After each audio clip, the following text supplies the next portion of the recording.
تخيلوا أن طفلا في 13 من عمره فقط في بداية سبعينات القرن الماضي يتحول فجأة إلى واحد من أشهر الأصوات الغنائية الشعبية حينها. تخيلوا أن ذلك الفنان الصغير قبل أن يختفي تعرض لمحاكمة غامضة بسبب بعض أغانيه، في الوقت الذي كانت شهرة أغانيه الشعبية البسيطة قد وصلت إلى حد إطلاق اسمه على أنواع من الأقمشة وطباعة صورته في البيوت. لم تكن شهرته عبر التلفزيون ولا عبر وسائل التواصل، بل من خلال الأغنية البسيطة والصوت الجميل، وزمن كانت فيه الكلمة الصادقة واللحن الشعبي كفيلين بالوصول إلى قلوب الناس.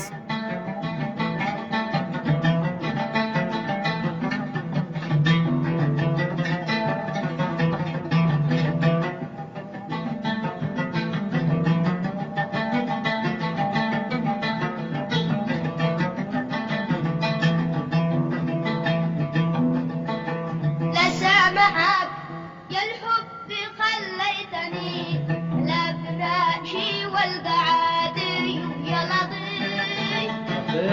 ايوه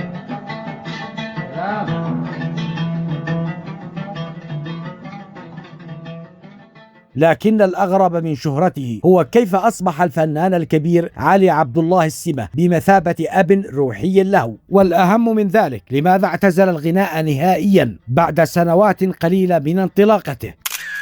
هنا سنروي لكم قصة وحكاية الفنان يحيى العوامي، فهيا بنا.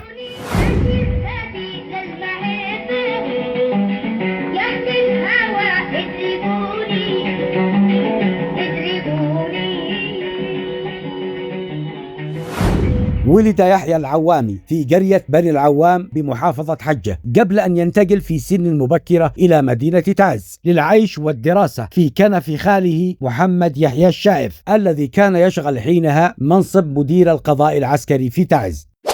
منذ طفولته كان شغوفا بالغناء، يستمع إلى الأغاني الشعبية ويرددها باستمرار، شأنه شأن كثير من الأطفال الذين يعشقون الفن منذ الصغر.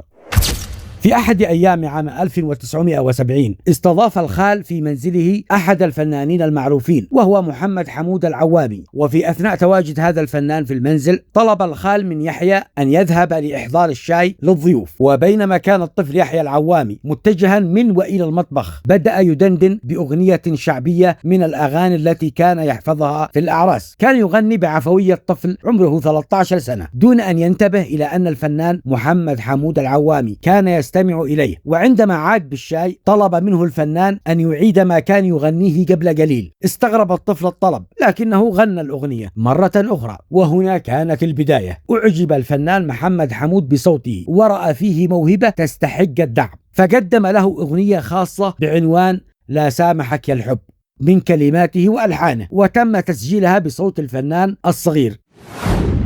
لم يكن أحد يتوقع أن تلك الأغنية البسيطة ستفتح له أبواب الشهرة، فخلال فترة قصيرة بدأت الأغنية تنتشر بين الناس عبر الإسطوانات وأشرطة الكاسيت، وأخذ اسم يحيى العوامي يتردد في تعز وما حولها.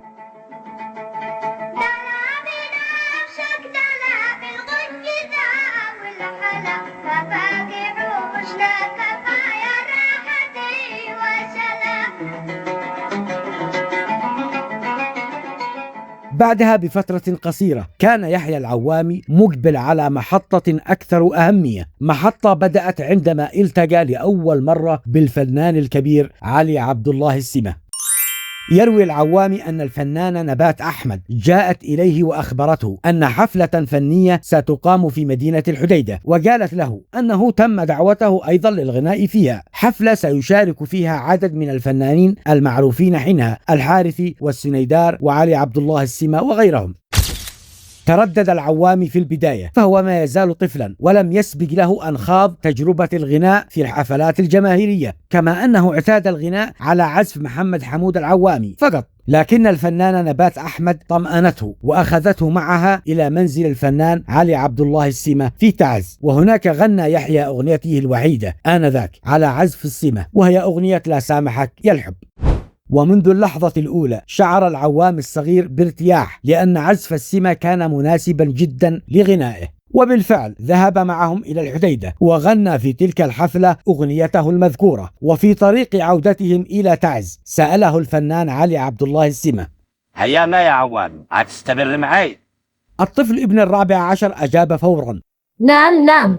لكن السمة قال له بلغة أبوية حازمة: إذا تشتي تستمر معي فسأحرم عليك 3: المشروبات الروحية والقاك والسجائر. وافق العوامي دون تردد. منذ تلك اللحظة بدأت علاقته بالفنان السمة رحمه الله، علاقة يصفها العوامي نفسه بأنها كانت علاقة أب بابنه.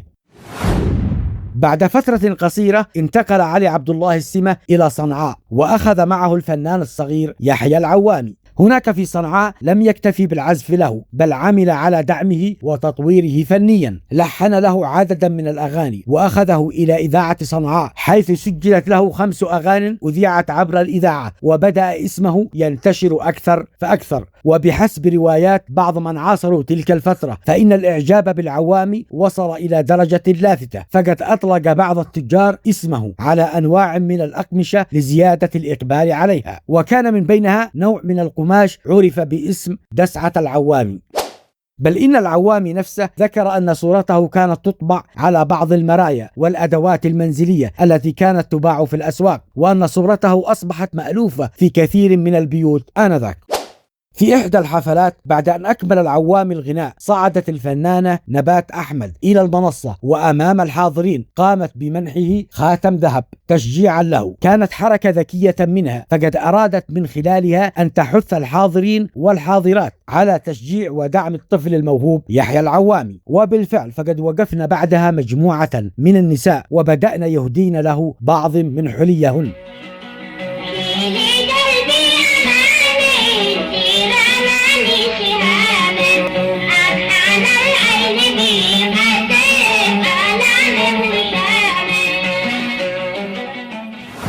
أكثر ما يلفت الانتباه في قصة العوامي ليس شهرته المبكرة فقط، بل طبيعة العلاقة التي جمعته بعلي عبد الله السمة. فالعوامي لم يكن بالنسبة للسمة مجرد فنان ناشئ، كان مشروعا إنسانيا وفنيا أراد رعايته. كان يسكنه في منزله ويهتم به ويحرص على إبعاده عن أي مؤثرات سلبية، لدرجة أنه عندما كان الفنان السمة يخرج للقاء أصدقائه أو حضور جلسات خاصة كان يخشى أن يبقى العوامي وحده في الحارة، فكان يأخذه إلى النادي الأهلي ليمارس الرياضة ويلعب هناك. وعندما ينتهي الفنان السمة من مشاغله يأتي إلى النادي ويأخذه معه إلى المنزل. في عام 1972 شارك العوامي في حفل أقيم بمناسبة عيد العمال، أدى خلاله أغنية أو أنشودة عمال في المصانع، أكيد الكثير منكم سمعها ويتذكرها، وهي أنشودة كتبها له الأستاذ الإذاعي عبد العزيز الشائف، ولحنها له الفنان محمد قاسم الأخفش، وقدمت في احتفال أقيم بساحة مصنع الغزل والنسيج بصنعاء. وكان من بين من حضروا تلك الحفلة الشهيد إبراهيم الحمدي، والذي كان حينها قائدا عسكريا قبل أن يصبح رئيسا. لكن رغم النجاح المتصاعد الذي حققه العوامي في 3 سنوات، إلا أن مشواره الفني القصير لم يخلو من المتاعب. فقد ذكر العوامي في مقابلة له أنه بعد مرور سنة من تسجيل 5 أغاني له في إذاعة صنعاء وبعد بثها للناس فوجئ باستدعائه للمحاكمة بسبب بعض تلك الأغاني، بحجة أنها لا ترقى إلى المستوى الأدبي المطلوب للبث الإذاعي. يقول العوامي: قلنا لهم نحن لم نسجل الأغاني في الإذاعة إلا بعد أن عرضنا عليهم كلماتها ووافق قسم المصنفات في الإذاعة عليها، فلماذا لم ترفضوها في حينه؟ وعن سبب المحاكمة يقول العوامي في مقابلة صحفية له: بعد سفر علي السمة إلى الاتحاد السوفيتي للدراسة وصلتني دعوة من المسؤول علي الشاطر لإحياء حفلة في إحدى المناسبات الوطنية، لكني رفضت تلبيتها. رفضتها لأني وقتها لم أجد الفنان المناسب الذي يعزف لي وأنسجم معه أو يحل محل الفنان علي السمة. وأضاف: بسبب رفضي هذا بعدها بدأ موضوع المحاكمة. ومن المعلومات القليلة التي ذكرها عن تلك المحاكمة قوله أن من قدم الدعوة ضده هي زهراء طالب، متبعا قوله ذلك بالقول: الله يرحمها ويسامحها. العوامي يا جماعة الخير رغم أن مستقبله الفني كان يبدو واعدا للغاية، إلا أن العوامي بعد 3 سنوات فقط قرر التوقف عن الغناء نهائيا. لم يكن بسبب المرض ولا بسبب تراجع شعبيته، بل كان السبب شخصا واحد وهو علي عبد الله السمة. فعندما غادر السمة إلى روسيا لاستكمال دراسة العلوم العسكرية، شعر العوامي أن الداعم الأكبر في حياته الفنية قد رحل. الشخص الذي اكتشف إمكاناته واحتضنه وآمن به ورافقه في خطواته الأولى.